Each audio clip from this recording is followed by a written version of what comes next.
Bonjour à tous, good morning everybody et minasan ohayo gozaimasu. C'est Pierre-Marie et donc c'est un nouvel épisode de French by Ear, Fransugo no Kikitori, votre podcast en niveau intermédiaire. C'est aussi le dernier podcast de cette année 2022 et donc je voulais en profiter pour vous dire un grand merci puisque aujourd'hui vous êtes plusieurs centaines de personnes à m'écouter chaque semaine. Quand j'ai commencé ce podcast il y a 2 mois, au début novembre, je n'avais absolument aucune idée de savoir si ça allait intéresser quelqu'un ou au contraire personne. C'est vrai que depuis le début, quand j'enregistre mes podcasts, je commence toujours en disant « Bonjour à tous !» Mais en fait, au début, il n'y avait personne. Le premier podcast, le deuxième podcast, le troisième podcast non plus. Il n'y avait personne, mais petit à petit, de plus en plus de personnes viennent écouter mes podcasts. Et donc, bien sûr, j'en suis très heureux, mais j'en suis quand même aussi assez surpris. Par contre, c'est quand même plus sympa de dire bonjour à tous et de savoir qu'en fait, à ce moment-là, il y a quand même des gens qui écoutent. Donc, merci encore et j'espère pouvoir continuer en 2023 à faire des podcasts qui vous intéresseront. Quand on y réfléchit bien, tout ça, c'est grâce à Internet, c'est grâce à la magie de l'Internet. Imaginons si on revient 25 ans ou 30 ans en arrière, comment est-ce que je fais moi tout seul pour pouvoir m'adresser en français à plusieurs centaines de personnes qui étudient le français. À l'époque, c'était pratiquement impossible. Ou alors, il aurait fallu que j'aille au milieu du Scramble Square à Shibuya avec un drapeau français et un gros mégaphone en faisant des discours comme ça de quelques minutes. Mais je ne pense pas que ça aurait marché aussi bien. Donc oui, merci Internet. L'Internet est magique, mais pas tout le temps en fait. Et je m'en suis rendu compte récemment quand j'ai dû acheter un frigo. Alors avec ma femme, nous avions le même frigo depuis que nous avons emménagé ensemble il y a 3 ans à Tokyo. Et c'est donc un frigo qu'elle avait acheté d'occasion au début des années 2000. Donc c'est un frigo qui avait largement plus de 20 ans. Je ne me rappelle plus la marque déjà, mais c'était une marque japonaise, peut-être Toshiba. Et en fait, ce frigo fonctionnait assez bien, c'est-à-dire il faisait son travail principal qui est de conserver les aliments au frais, mais il avait un gros défaut, c'est qu'il était assez bruyant. Et nous avons un petit appartement dans lequel la cuisine et la salle à manger sont dans la même pièce. Et j'aime bien faire la sieste dans le salon. Et je n'aime pas être dérangé pendant ma sieste. Donc ce frigo bruyant commençait à me taper sur les nerfs, c'est-à-dire qu'il commençait à m'énerver. Et au bout d'un moment, j'en ai eu marre. J'ai dit à ma femme, ok, ce frigo a déjà plus de 20 ans, il a fait son temps, nous allons acheter un nouveau frigo. Alors, comment on fait en 2022 pour acheter un nouveau frigo ? Eh bien, le réflexe naturel, c'est de regarder sur Internet. Et donc, j'ai commencé à regarder sur Amazon et sur Rakuten. Le problème, c'est que quand on cherche frigo ou quand on cherche réfrigérateur sur des sites Internet comme Amazon ou Rakuten, eh bien, il vous donne comme résultat une liste avec plus de 1000 frigos, peut-être 2, 3000, je ne sais plus, je ne me rappelle plus exactement, mais plusieurs milliers de frigos. Donc, c'est un peu un problème. Bien sûr, on peut affiner la sélection, c'est-à-dire la rendre un peu plus petite, en rentrant des critères de choix comme par exemple la taille du frigo.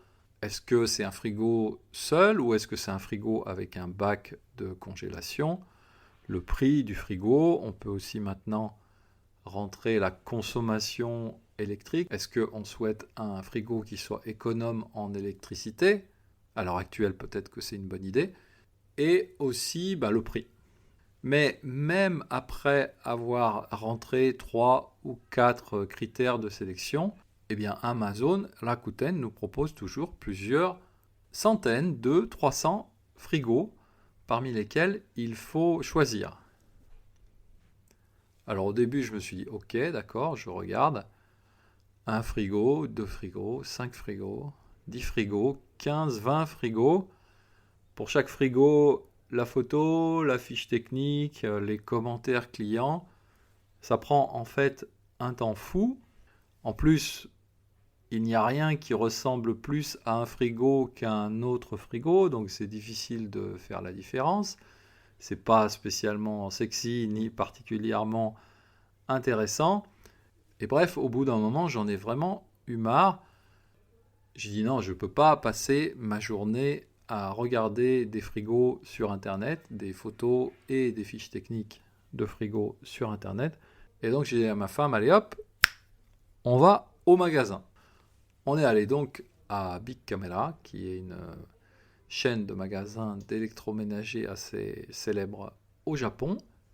Nous sommes allés voir le vendeur de frigo. Bonjour monsieur le vendeur de frigo.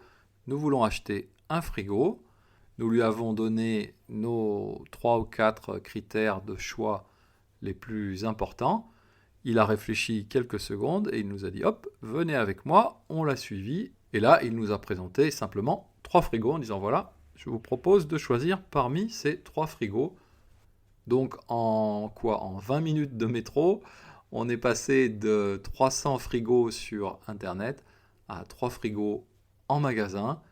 J'étais vraiment super content. J'étais tellement content que j'avais pratiquement envie d'embrasser le vendeur.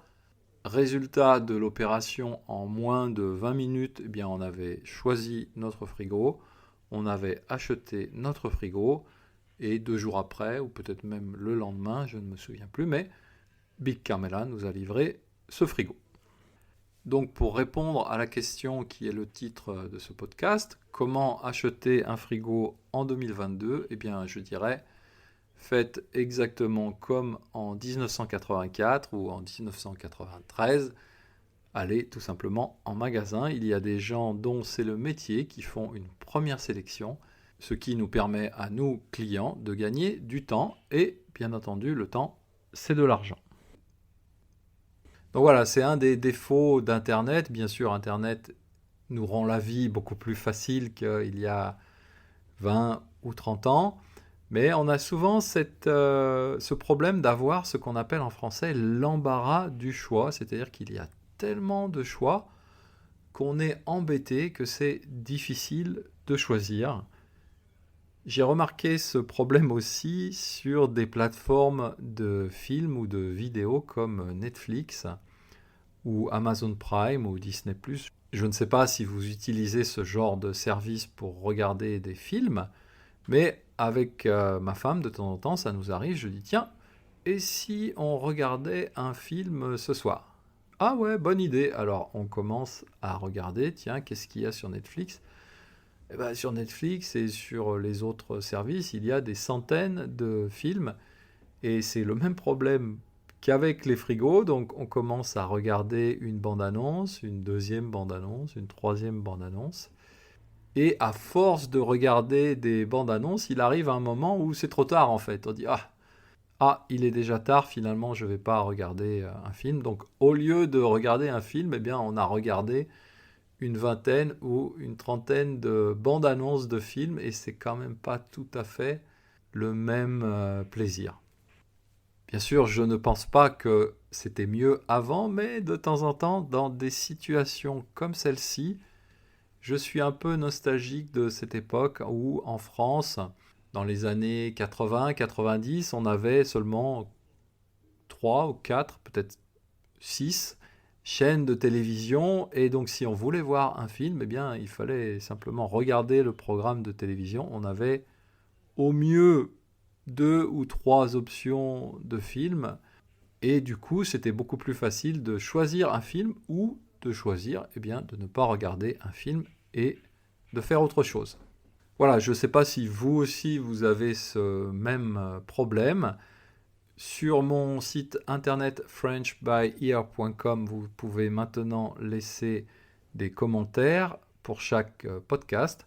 Donc si vous avez ce problème ou si vous n'avez pas ce problème ou si vous voulez simplement me dire bonjour, eh bien je vous invite à m'envoyer un petit commentaire sur mon site internet. Voilà, c'est tout pour aujourd'hui, c'est tout aussi pour cette année 2022, c'est le dernier podcast. Je vous souhaite de bien terminer l'année avec une belle fête en famille ou avec vos amis. Et j'espère vous retrouver en 2023. Je vous dis à bientôt. Mata Chikai.